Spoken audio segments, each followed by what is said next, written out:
este ambiente de tener una causa que ustedes manejan, para mí es algo distinto, es nuevo, es algo que en México, por lo menos yo no lo veo, no es tan común ver todo esto. Y bueno, espero que este trabajo y esta descripción, esta plática, aporte algo en este ambiente que parece que es distinto y que podría haber alguna conexión en algún momento. Pero bueno, un poco de historia rápido para que no se duerman. Sì, pensé che... Allora, lui diceva che è da poco qua in Italia, la sua prima volta, è molto contento anche di essere stato appunto invitato. Solo adesso è riuscito ad essere qui fra di noi e quindi per presentare appunto il suo lavoro, che è un lavoro veramente importante per quanto mi riguarda.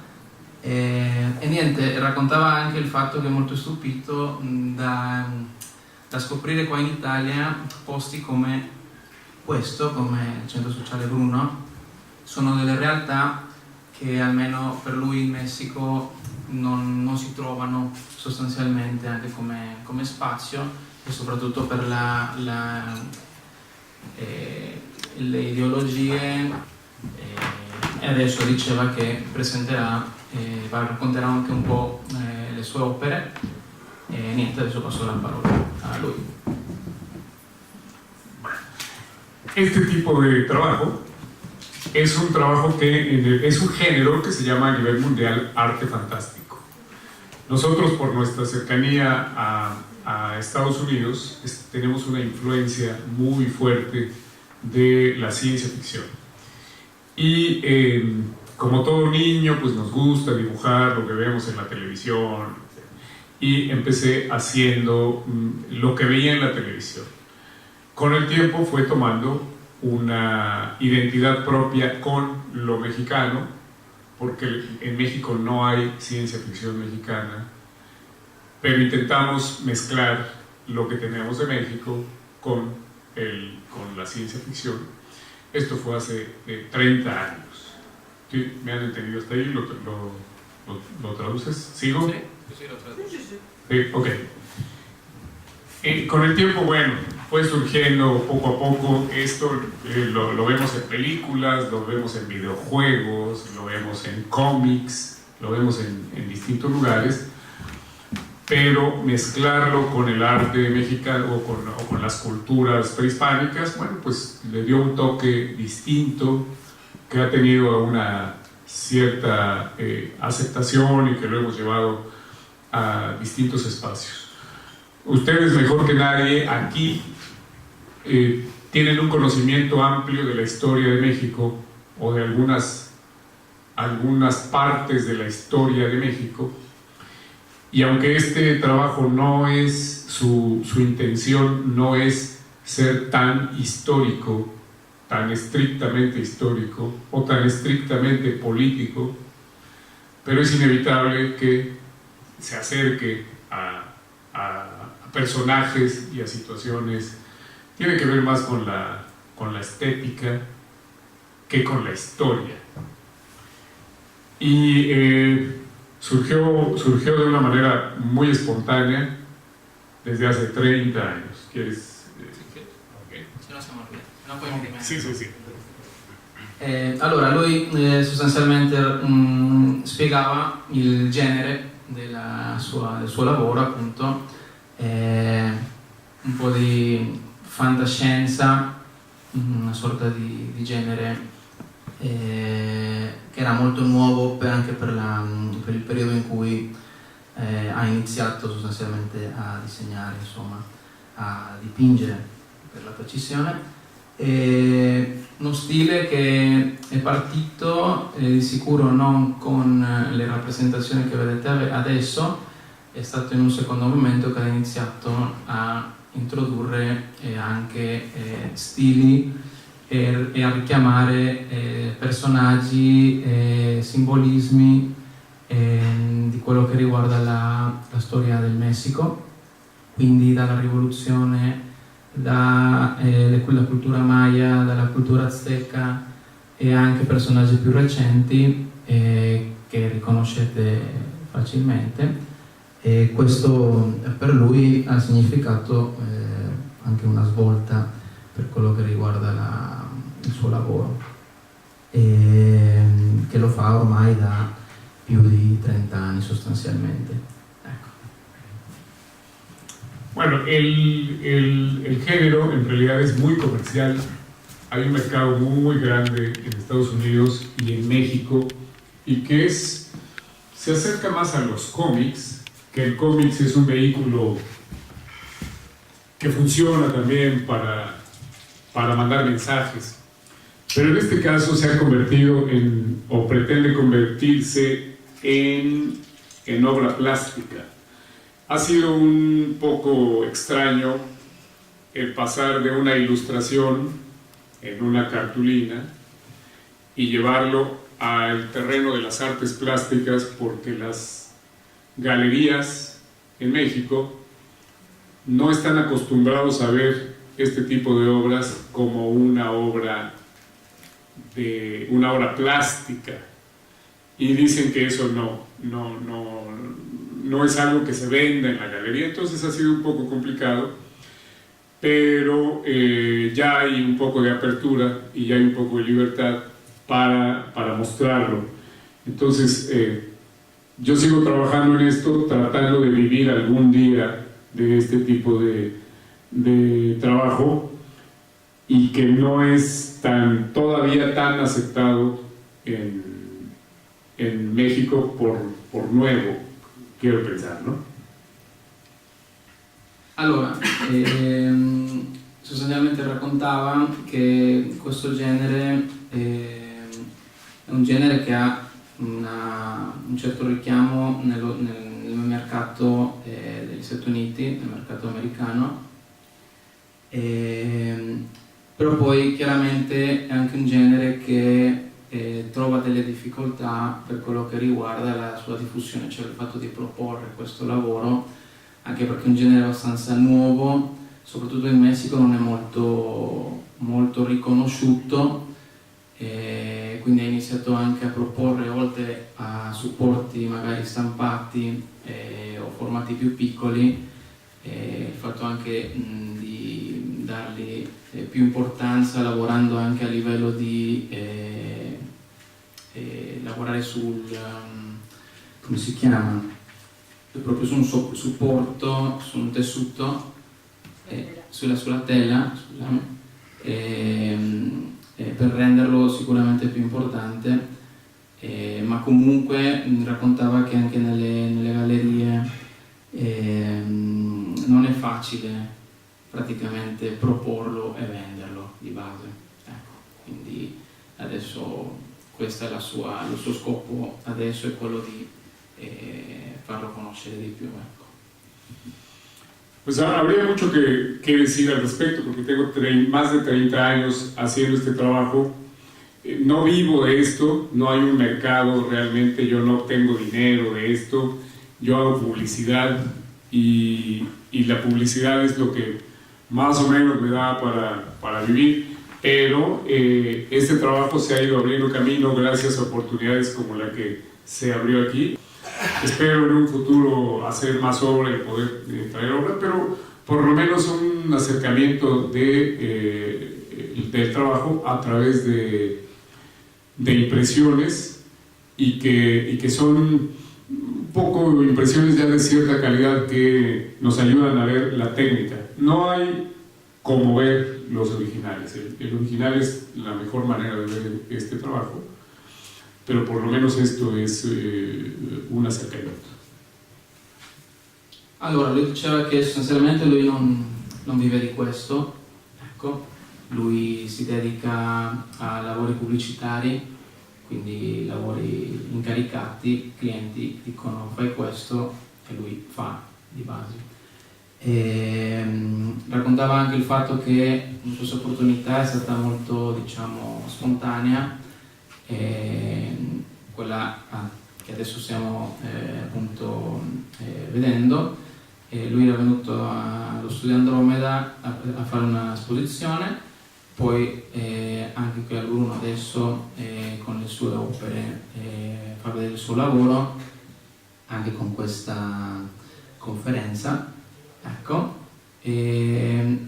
Raccontava anche il fatto che le sue opere non hanno queste dimensioni in sé, sono proprio opere, sono tele grandi che vanno da 1 metro a 2 metri, quindi sono proprio quasi dei murales su tela sostanzialmente. Quindi lui ha portato questo lavoro per far vedere sostanzialmente la tecnica utilizzata per dare un'idea di quello che è il suo lavoro, ma la cosa più bella sicuramente è quella di vedere il lavoro originale e spera in un futuro di poter portarlo qua in Italia.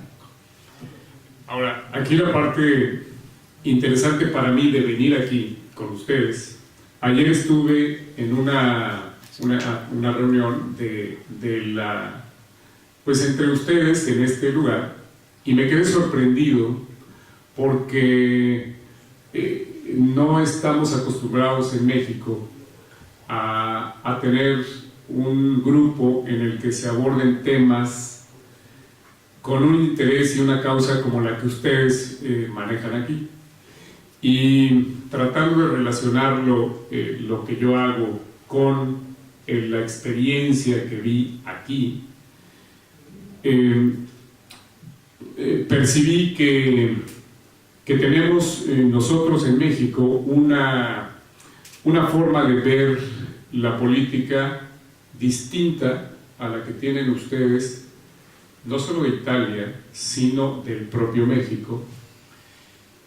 Y me despertó muchas ideas, no necesariamente para hacer nuevas obras, sino para percibir la historia de México de una manera distinta. Lui ha spiegato che è molto stupito dal modo in cui qua si affrontano delle tematiche politiche in generale, ok? Sì, che sostanzialmente è un modo di vedere a livello politico in Italia diverso da quello che abbiamo in Messico praticamente. Quindi questo è una cosa che a lui ha attirato tanto l'attenzione e questo le dà praticamente una visione distinta per vedere i lavori e per fare anche i suoi lavori, i suoi dipinti, sostanzialmente questa comparazione, questo modo diverso di vedere qual è a livello politico il tutto, insomma. Sí, por ejemplo, los indígenas. Ustedes están muy atentos a los indígenas. Ustedes trabajan esta parte, digamos, revolucionaria de los indígenas. Y nosotros, en la ciudad donde yo vivo, que es la Ciudad de México, están muy lejanos los indígenas, muy lejos.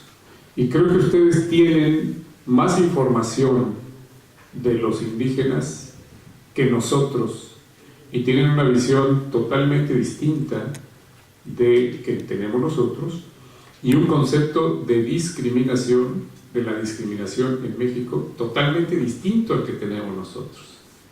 Y eso es algo que aquí me ha sorprendido mucho porque no me lo esperaba. Yo no esperaba que hubiera esa atención y ese interés en Italia de la historia reciente de México.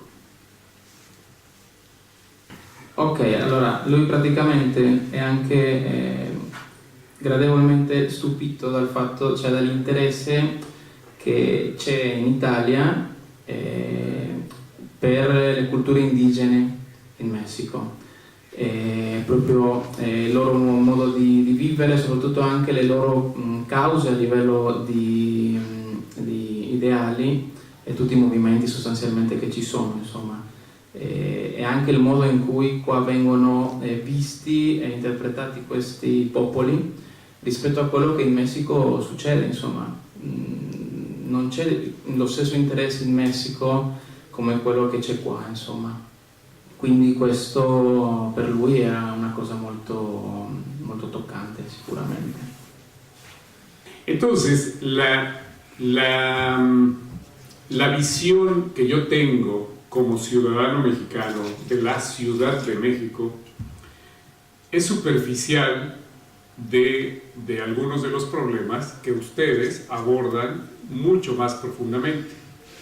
En algún momento, este tipo de trabajo, ayer que los escuchaba, este tipo de trabajo me parecía un poco banal, superficial, porque no dejaba de ser pues algo como divertido, pero que no profundiza tanto como profundiza en el tema allí. Lui dice che come ieri che ha sentito, diciamo, un dibattito in cui viene fuori un interesse profondo di una situazione politica in cui non va molto bene, come da artista vedeva molto banale le sue opere, il suo pensare di artista si sentiva diminuito per l'informazione sulla politica actuales. Bueno, y lo que quisiera que se obtuviera de aquí, yo obtener algo de mi estancia aquí, es por lo menos el aprender o el no aprender, el intentar profundizar más en una obra plástica, no necesariamente esto, sino en una obra más, con una temática más profunda, no necesariamente lo que manejan ustedes, pero sí abordar el tema con una visión distinta, porque me quedé sorprendido ayer de cómo tienen un compromiso con lo que hacen, y eso es algo que en México no se ve, porque México, no sé si la razón es que México es muy grande, o hay muchos temas, o hay mucho control, o estamos muy, ya no creemos lo que nos dicen o lo que nos enseñan, no lo creemos, de manera que ya no hacemos el esfuerzo por profundizar en ciertos temas, y aquí sí lo hacen. Y eso se tiene que llevar al arte como una experiencia. Yo quiero llevarme esa experiencia para aprender a profundizar y abordar algunos temas de una manera no solo estética, no solo visual, sino más profunda, intelectualmente, no solo políticamente, sino intelectualmente. Diceva che lui dice non voglio, diciamo, direttamente avere un approccio con la politica, ma sì iniziare attraverso l'intelletto per poter capire prima di fare arte politica o politica stessa. Questo è il nodo più o meno del suo pensiero di Raúl. Bueno, para que no se duerman, traía unos videos que no sé si son un poco muy superficiales, pero me gustaría primero, mejor que interactuemos, y que mejor cualquier duda que surja, ya en lugar de estar hablando nosotros, ya haya una interacción y empiecen a preguntar si tienen curiosidad de algo, si quieren saber de algo, para que sea más interactivo el asunto. Se avete qualche domanda. Il ragionamento che facevi, poi magari il ragionamento che facevi sulla curiosità effettiva su come noi percepivamo la resistenza indigena e tutto il movimento zapatista, un po' anche perché per noi è stata una cosa che è stata molto segnante, molto profondo, cioè noi abbiamo per anni visto quel tipo di esperienza come un'esperienza che innovava il modo di fare politica, cioè una politica che non si basasse sulle decisioni in maniera verticistica, cioè in maniera dall'alto, ma che si basasse invece su un crescere collettivamente dal basso, dagli ultimi o comunque dalle persone che hanno voglia anche di mettersi in gioco. E c'era proprio sto slogan che era il camminare domandando. Había tipo una frase che decía camminare però preguntando. Ok. Domandando, che è stato praticamente la nostra guida di ragionamento per tutto quello che è stato il movimento no global in Italia, il ciclo di Genova, cioè nel senso, che è comunque anche un ciclo che ha prodotto anche artisti, anche altre questioni, non solo politico, anche sociale, anche artistico, anche musicale, anche altro. Ed è stata veramente una cosa molto, molto importante. Forse essere in una città molto grande come Città del Messico, questa cosa qua ti scivola addosso e quel livello di profondità diventa anche molto difficile da avere, no? Cioè, la velocità del tempo di una metropoli un po' blocca magari anche quel livello di profondità che già noi vediamo un po' con difficoltà a stare a costruire il nostro tempo, ecco, questo, mentre molte volte sei dietro al tempo altrui. Sí. Bueno. Estoy pensando la forma de cómo abordar la respuesta. En México, el país, el territorio geográficamente es muy grande. La Ciudad de México está a muchos kilómetros del área zapatista, o que tradicionalmente se conocía como zapatista. De manera que nosotros en la ciudad jamás tuvimos contacto con zapatistas. Nunca. Todo fue a través de los medios de comunicación en el 94. Fue más o menos en el 94, 95, y nunca vimos jamás nadie. Todo lo que nos enteramos fue a través de la televisión, de los medios. Hai capito qualcosa più o meno? No. Sostanzialmente il fatto di essere a approssimatamente 950 km dal territorio zapatista, cioè dal Chiapas, che è questa regione, è stata anche una ragione per cui non abbiamo sentito molto questo movimento, oltre al fatto che anche i media dicevano un po' la loro, insomma, filtravano molte informazioni e di conseguenza è chiaro che in una città così grande che va avanti, che appunto non ti puoi fermare un attimo per dire ok, aspetta un attimo che ragioniamo, ha aiutato a creare questa disinformazione, questo galleggiare dell'informazione praticamente. Históricamente, en México nos cuesta mucho trabajo creer en movimientos sociales, porque el 99% de los movimientos sociales en México hay un poder atrás que los está manipulando y que no son reales. Engañan un poco a los indígenas, a la gente pobre, les ofrecen un poco de dinero, un poco de comida y los llevan a algún lugar a manifestarse, pero detrás de esos movimientos hay alguien que va a obtener un beneficio, que va a hacer un trato con el gobierno. Eso ha sido históricamente desde que yo recuerdo, desde que yo era niño. Por lo tanto, nos cuesta mucho trabajo creer en cualquier movimiento, incluido el zapatista.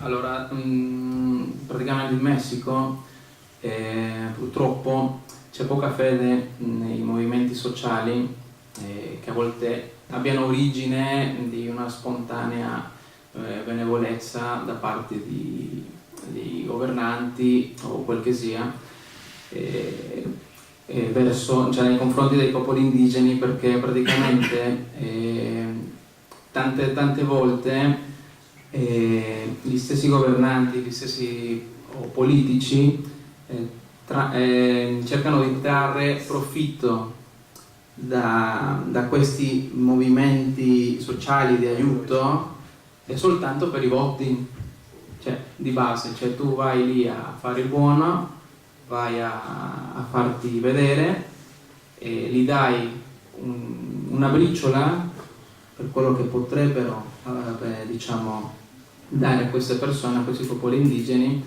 e in realtà lo fanno soltanto per uno scopo sostanzialmente politico, di interessi, cioè perché a uno gli conviene. E quindi questo chiaramente prima o poi esce alla luce del sole, e la stessa gente perde la fede, insomma, anche se il movimento poi è veramente ha una base, ha un ideale, cioè la gente stessa, il popolo non ci crede più, cioè ha dei dubbi a credere se è vero, se c'è un'ideologia, se viene proprio da dentro, dal cuore, insomma. E quindi questo purtroppo come messicano lo condivido, insomma. È il PRI, Partito Rivoluzionario Istituzionale. Quando fai quindi come diceva lui, è chiaro che questo partito che è stato al potere per più di 80 anni, capisci che è cioè la chiamiamo dittatura di partito, così. A me ha colpito molto in questa descrizione della politica messicana, perché ho pensato che secondo me sì, è un po' così in tutto il mondo, ma forse voi in Messico certe cose le avete sperimentate prima, perché forse già Porfirio Diaz prima della rivoluzione usava dei metodi molto simili nel sussumere, cioè era riuscito ad assorbire il primo movimento operaio messicano con la dittatura in realtà molto dura, molto capitalista, e poi il Messico ha avuto la grande rivoluzione del Novecento in America Latina prima di quella cubana, cioè il fatto che Obregón e poi Cardenas sono riusciti comunque a fare la riforma agraria, comunque a cambiare il Messico, e alla base di quel sistema malato che è stato la dittatura di 80 anni, però c'è stata davvero una conquista che poi è degenerata. Credo che sia un po' alla base di tutto il problema attuale, e a me colpisce molto vedendo le opere, perché in realtà le trovo molto in linea con l'insegnamento del movimento zapatista, che la conquista dello Stato, di questo strumento novecentesco, che c'eravamo, sia che lo vedi nell'ottica leninista che socialdemocratica, l'obiettivo è sempre prendere il controllo dello Stato, e invece pensare che quello che ci ha insegnato il movimento zapatista è che invece si parte dal basso, si parte dalle comunità, dalla costruzione. Certo, si può fare un accordo con lo Stato, ma sempre nell'ambito del fatto che poi il mondo lo cambi nei meccanismi reali tra le persone, non dall'alto. E questa ripresa dell'iconografia indigena, tradizionale, è l'idea che il passato remoto si collega al futuro molto di più del Novecento, che è un discorso che facciamo anche da noi, perché anche da noi non c'erano solo gli indigeni del Messico che avevano le terre comuni. La proprietà comune della terra era una cosa che c'era in tutto il mondo, c'era in Russia, c'era anche da noi, l'idea del bene comune, e che forse è il futuro contrapposto al bene di Stato e al bene privato. Sí. Ahora, es muy interesante porque la forma en como en México intentamos generar un cambio no se ha desarrollado de forma grupal como vi que lo hacen ustedes aquí.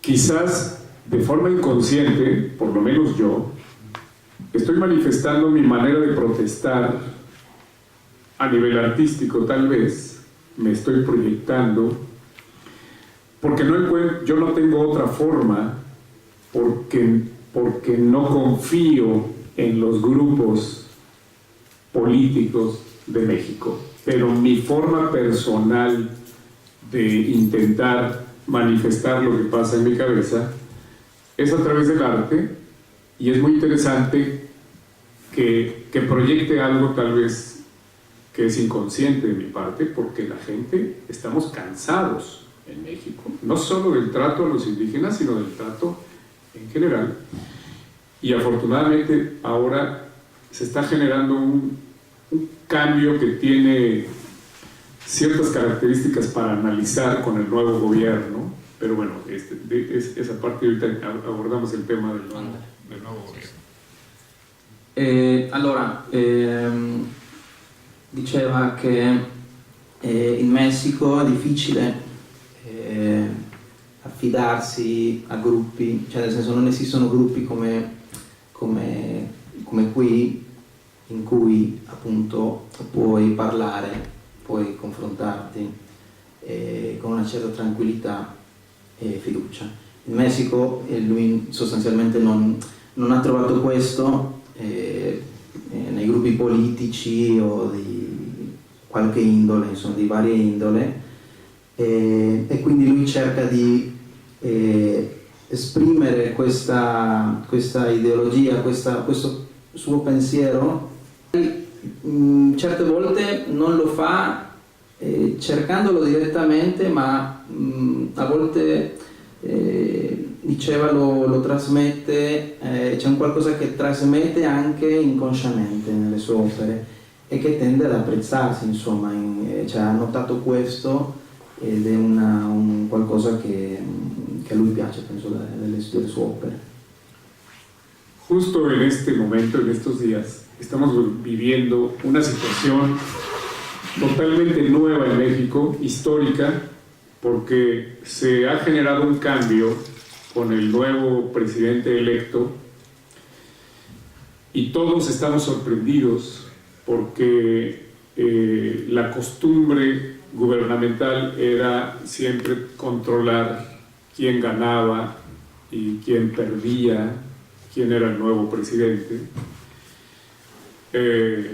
El presidente electo que el próximo mes, 2 meses, va a tomar posesión, López Obrador, lo intentó 2 veces anteriormente y todos sabemos que no lo dejaron ganar. Ahora, yo tenía la duda qué iba a pasar, porque dijimos, ¿lo van a dejar ganar? Porque la preferencia era abrumadora, en la avalancha, la preferencia. Todos sabíamos que en términos matemáticos iba a ganar, pero también dudábamos de qué nueva estrategia iba a sacar il governo para che no ganara. Allora, penso che avete un po' intuito, avete capito che si parlava di questo cambio di governo in Messico. Dopo, è la prima volta che salirà al governo l'opposizione, come si conosce in Italia, che sarebbe la sinistra, ok?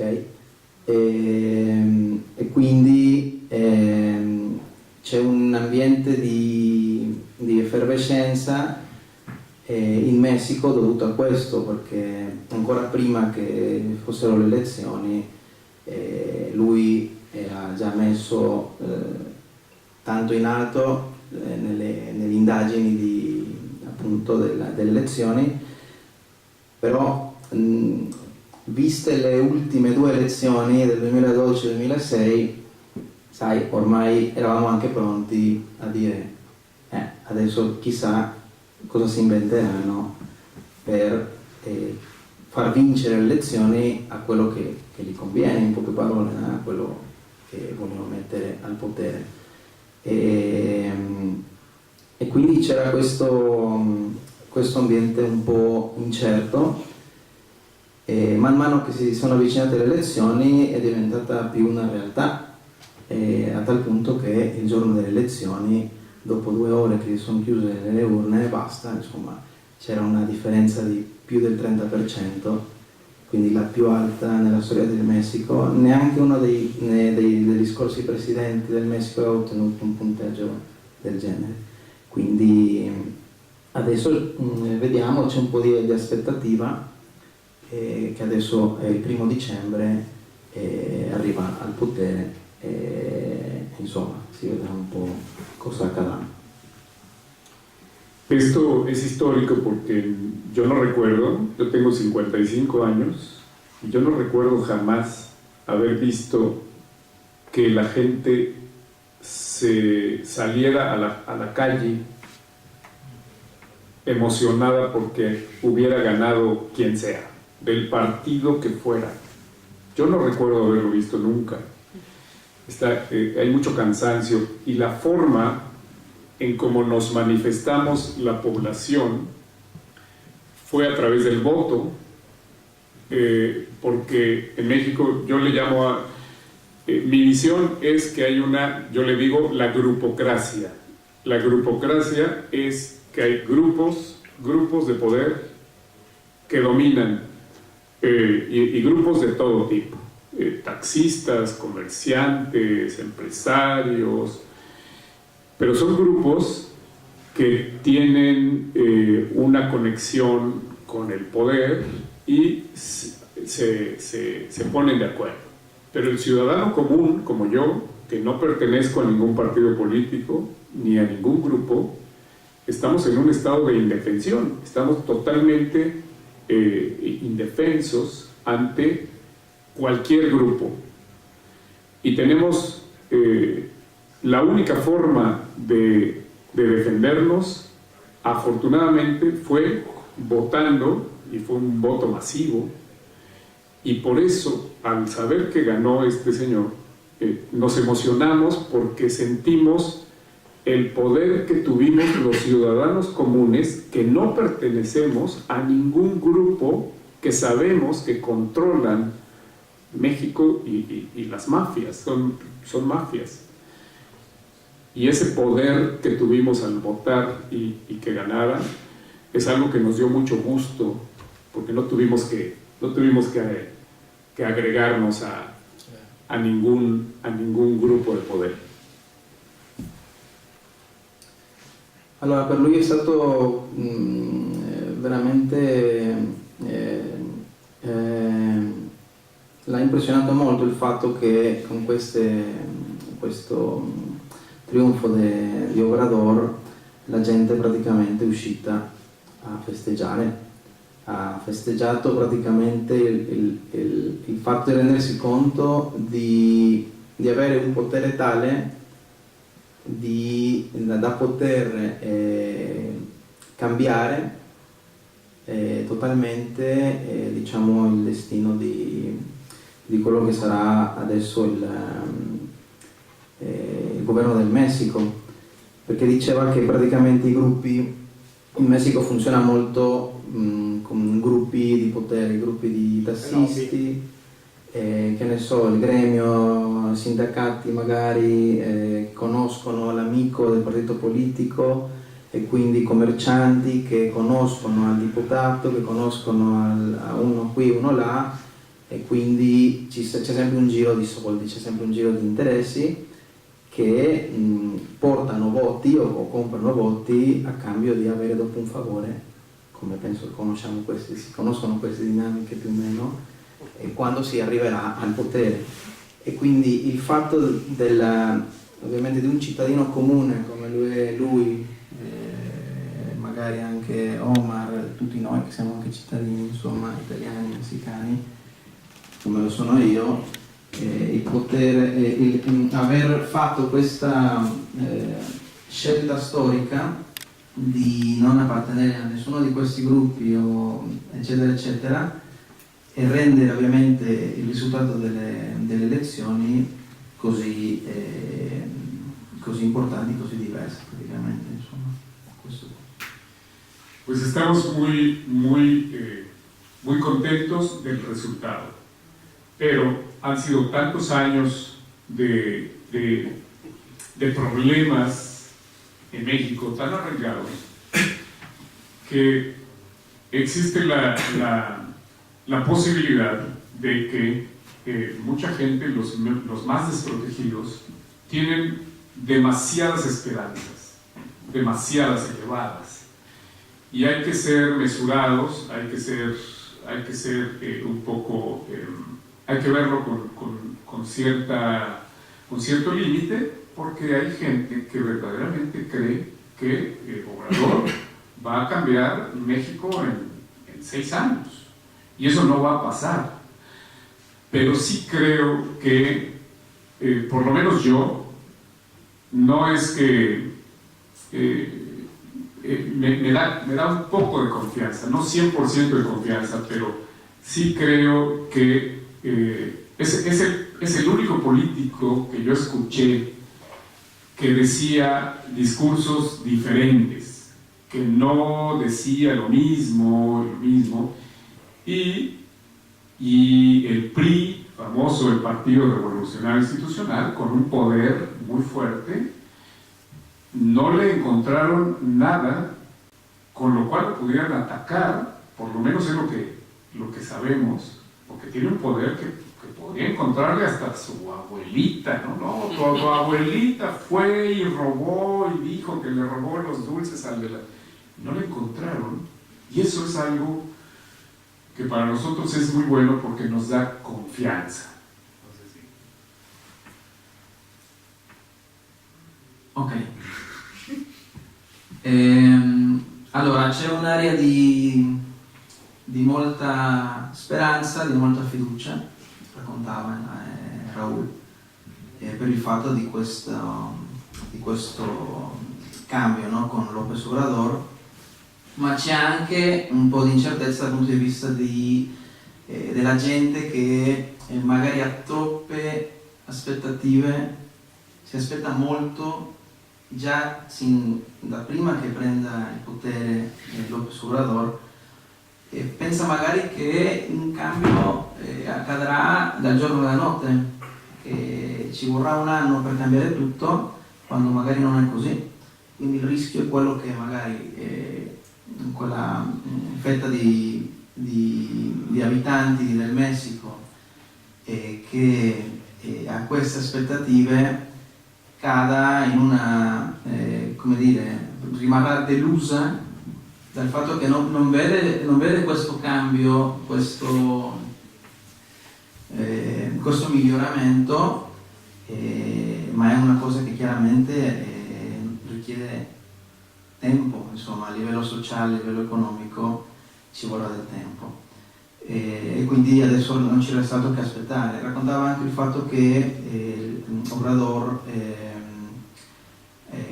una persona a cui non hanno, cioè i partiti politici, PRI, PAN, hanno cercato sempre di incolparlo durante le elezioni di cose che non le hanno mai trovate, insomma, non hanno trovato magari casi di corruzione comprovati, oppure qualunque altro pretesto per fargli perdere voti, insomma.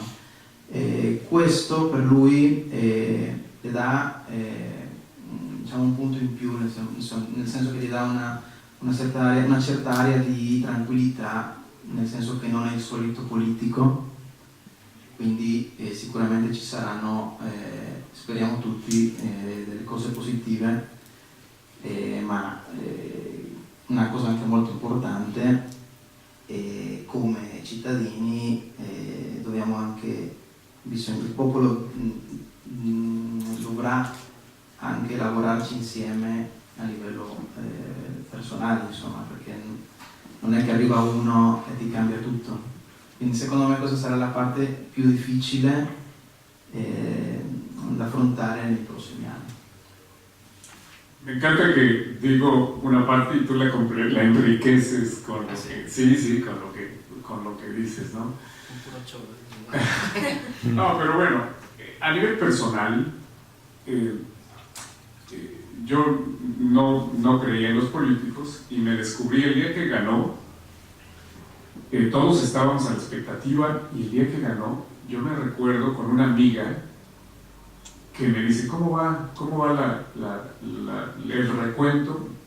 Y entonces le digo, ganamos, y los dos espontáneamente ganamos, y nos saludamos, y eso no pasaba. Yo mismo, yo no lo haría por ningún político, ningún partido político, yo jamás me alegro. ¿Quién ganó?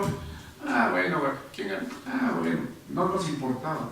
Y ahora yo mismo me descubrí contento de que había ganado, de que había ganado, y no, Que no fue el mismo. que no fue el mismo. Y no es que yo tenga una fe ciega en este señor, porque yo no la tengo, pero para mí fue histórico ver en las calles la gente, era una fiesta, y eso es histórico totalmente. Esperemos que algo pase, por lo menos la base, y que de ahí surja algo bueno para todos, para los indígenas, para todos. Yo no creo que va a haber un gran cambio en 6 años, pero sí tengo la esperanza de que haya una base. Entonces me descubrí yo mismo contento de algo que no creí que me fuera a alegrar tanto. Que ganara Que político. un político, sí, para mí los políticos eran... Ti raccontavo il fatto che era una tua amica.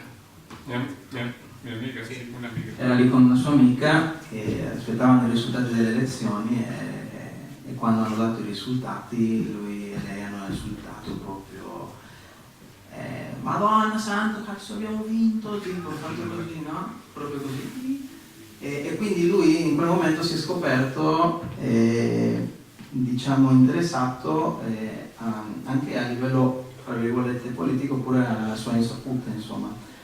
E praticamente diceva che non è che ha una fiducia totale, una fiducia cieca in questo prossimo presidente, però lui si aspetta che almeno riesca a mettere una base, a creare un punto di partenza per quello che potrebbe essere un cambiamento più a lungo, di sicuro. Per lui tutto questo che è successo è una cosa storica, una cosa di molta importanza, insomma, a livello personale. Bueno, pues un poco nos desviamos del tema porque quería expresar que yo estoy muy sorprendido de lo que ustedes hacen aquí y como mexicano me siento que le dan una gran importancia a algo que probablemente para nosotros está un poco lejos de nuestra realidad diaria, y me sorprendí gratamente y quiero llevarme más allá de hablar solo de esto, que bueno, es arte, es una interpretación, es algo que yo, pues es mi pasión, es mi vida, pero quisiera yo tomar y enriquecer mi propio proceso con lo que vi aquí, con todos ustedes. Por eso quise relacionarlo un poco con la política. E vabbè, lui ha detto un po', ci siamo un po' deviati da quello che era la base appunto di questo incontro, ma per lui è stato veramente toccante il fatto che c'è tanto interesse in questi posti qua da parte vostra per quello che riguardano